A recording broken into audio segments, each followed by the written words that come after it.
Ini dia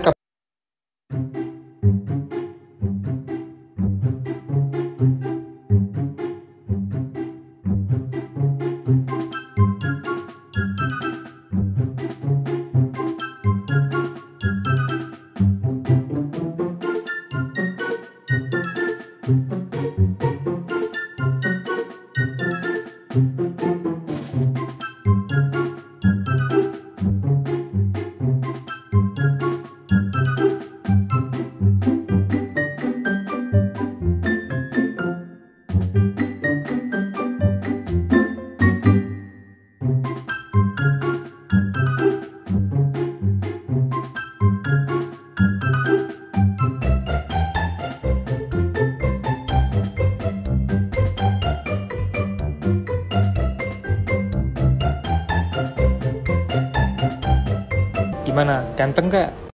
Kali ini ada pertanyaan bagus nih. Bang, beton-beton yang berjajar itu buat apa bang? Terus gimana sih cara ngepasin bagian bawah kapal ke beton-beton itu? Nah, jadi nama beton-beton itu adalah docking blocks teman-teman. Docking blocks ini memiliki tinggi sekitar 1,5 meter dan berfungsi untuk menopang keseluruhan kapal agar bagian bawah kapal bisa kita inspeksi, kita cek, kita bersihkan, dan kita cat ulang teman-teman. Nah, contohnya gini nih. Ketika kami sedang melakukan inspeksi di lambung kapal. Inspeksi kali ini kita fokuskan untuk mencari apakah di lambung kita ada yang penyok atau tidak, teman-teman. Nah, untuk pertanyaan kedua, gimana sih caranya untuk ngepasin docking blocks ini dengan kapal? Docking area akan disurutkan seperti ini, yang kemudian kita bisa menyusun docking blocks itu dengan bantuan alat berat, teman-teman. Dari pihak shipyardnya, mereka betul-betul akan mempelajari ukuran dan dimensi kapal sesuai dengan drawing yang ada. Setelah semua docking blocks tersusun, kemudian docking area akan diisi lagi dengan air, kapal akan masuk dan air akan dikuras lagi. Kali ini ada pertanyaan bagus nih. Bang, beton-beton yang berjajar itu buat apa bang? Terus gimana sih cara ngepasin bagian bawah kapal ke beton-beton itu?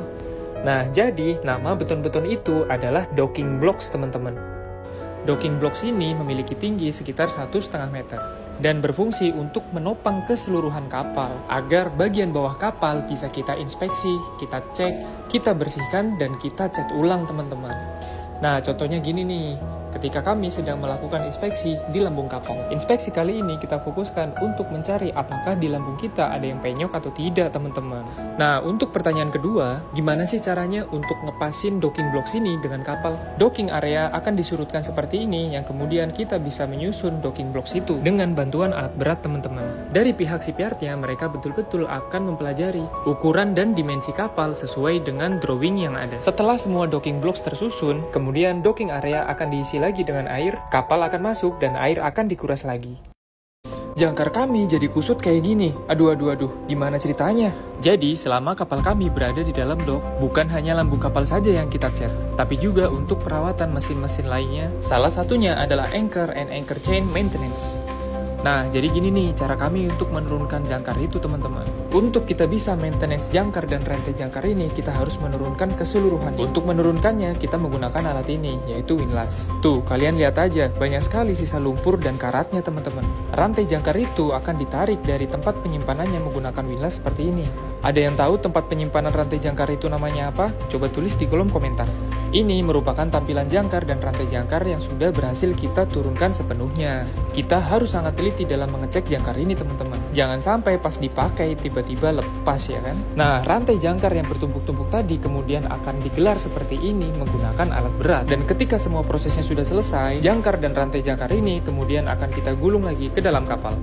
Begini nih tampilan rantai jangkar sepanjang 330 meter yang berhasil kita keluarkan, teman-teman. Kalian penasaran gak sih sama tempat penyimpanan rantai jangkar ini dan juga ujung akhir rantai jangkar ini, teman? Jadi teman-teman, ini namanya adalah chain locker. Chain locker adalah tempat untuk menyimpan rantai jangkar ya. Jadi kalau misalnya kalian pengen tahu rantai jangkar itu seperti apa. Nah, lubang yang satu ini namanya adalah chain locker. Ayo kita intip ke dalamnya. Nah, rantai jangkar di dalam chain locker ini udah kita keluarin dan juga kita ventilasi menggunakan pipa plastik seperti ini, teman-teman. Nah, lubang yang satu itu merupakan tempat keluarnya jangkar, seperti video ini nih. Sedangkan yang satu ini merupakan bitter end, teman-teman. Bitter end itu adalah ujung dari rantai jangkar itu sendiri. Dalam keadaan emergensi, rantai jangkar dan jangkar-jangkarnya bisa kita lepasin. Caranya adalah, bitter end ini kita pukul menggunakan hammer yang sudah tersedia di depan sini. Jika sudah dipukul, maka rantai jangkar akan keluar sepenuhnya. Tampilan propeller dan daun kemudi pada kapal kami seperti ini nih sob. Untuk kapal bisa bergerak seperti ini, itu membutuhkan tenaga dari propeller.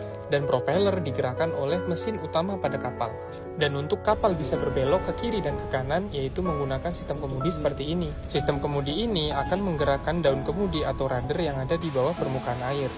Nah, bagi yang belum tahu, propeller dan daun kemudi kapal kami itu seperti ini teman-teman. Ini merupakan kondisi di mana daun kemudi dan propeller kami belum dibersihkan.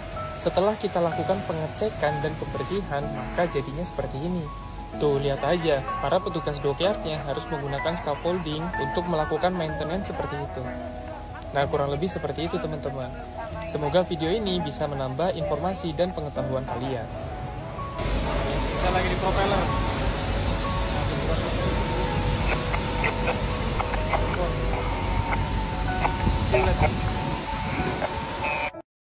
Jadi kali ini kita lagi inspeksi jangkar dan rantai jangkar teman-teman.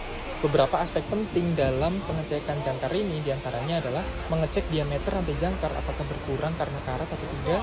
Yang berikutnya kita harus mengecek kondisi di segel dan juga swivel yang ada pada anchor. Contohnya gini nih, hasil temuan kita pada waktu itu. Kita menemukan kedua sisi dari stud anchor ini itu hampir terlepas seperti di gambar ini. Dan langsung kita minta kepada pihak dockyardnya untuk memperbaikinya dengan cara me-reweldingnya seperti ini. Kondisi setelah di-rewelding seperti ini teman-teman. Hal yang terburuk ketika anchor stud ini lepas adalah rantai jangkar kita bisa twisting teman-teman.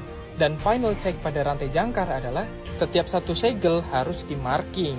Oh iya, satu segel atau satu shoot ini kalau dikonversikan ke meter itu 27,5 meter. Sedangkan total segel yang kita punya untuk jangkar kiri adalah 12 dan yang kanan adalah 13. Ada yang tahu ini segel keberapa? Coba tulis di kolom komentar.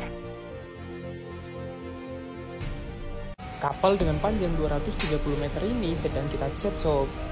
Lama pengecatannya sendiri tidak 1 hari jadi ya, nggak kayak cat mobil. Untuk prosesnya sendiri dimulai dari pembersihan lambung kapal. Nah contohnya gini, proses pembersihan kapal dari tritip atau biocooling yang udah menempel di lambung kapal. Setelah dibersihkan, untuk tahap pertama dalam pengecatan adalah menggunakan primer seperti ini. Warnanya biasanya abu-abu seperti ini teman-teman, tapi ada juga yang warna merah. Untuk catnya sendiri kita menggunakan Nippon Paint dan catnya juga nggak sembarangan, nggak kayak cat rumah atau cat motor. Setelah cat primer kering, kita lanjut ke tahap finishing. Nah, jadi untuk tahap finishing kita menggunakan cat orange seperti ini ya. Cat orange ini merupakan simbol dari perusahaan kami teman-teman. Jadi nanti hasilnya untuk bagian atas akan full cat orange seperti itu dan yang bagian bawah akan dicat warna merah marun. Untuk keseluruhan prosesnya dari proses awal pengecatan sampai untuk jadi yang terakhir jadi ganteng seperti ini itu membutuhkan waktu selama 3 hari.